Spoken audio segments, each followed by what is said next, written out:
Densi, ilang barangay na ang apektado ngayon ng baha diyan sa Apalit? Yes, June, mayroong 12 mga barangay ang bayan ng Apalit at sa ngayon, lahat ng mga ito ay binahana. Maging sa mga lugar na dati ay hindi naman binabaha. Ang nakikitang dahilan o isa sa mga nakikitang dahilan nito ay ang patuloy na pag-apaw ng Pampanga River dulot ng epekto ng habagat.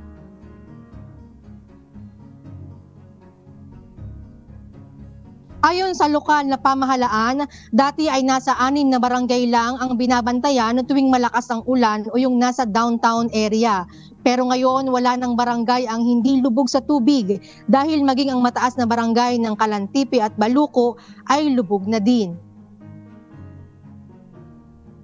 Yun yung mga lugar na pinakamataas dito sa Apalit. But sadly, hindi for any reason, hindi natin alam bakit biglang tumaas yung tubig. No? Dati nasa 6 lang tayo, yung mga rural areas natin ang binabaha. But ngayon, 12 out of 12 na yung apektado ng baha dito sa bayan ng Apalit.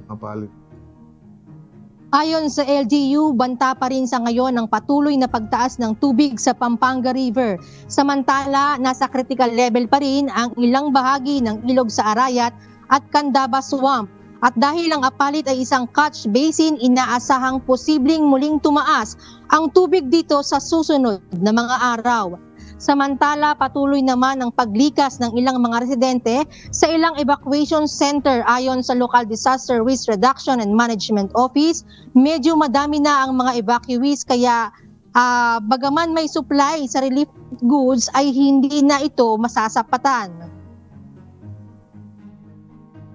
Meron na tayong naipamigay na relief goods, kaya lang hindi pa sapat. Kailangan pa rin natin. Meron naman tayong naka-stockpile dyan na ready to be distributed at any time.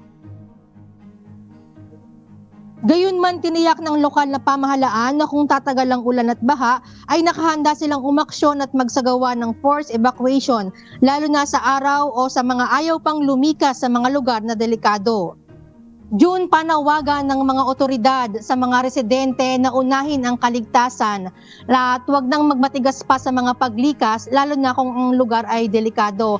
At panawagan din nila na manatiling maging mapagmatsyag po at manatiling maging alerto sa manatiling tumingin sa ating po mga opisyal na pahayag ng pamahalaan kaysa sa ibang mga hindi beripikadong impormasyon sa social media. June.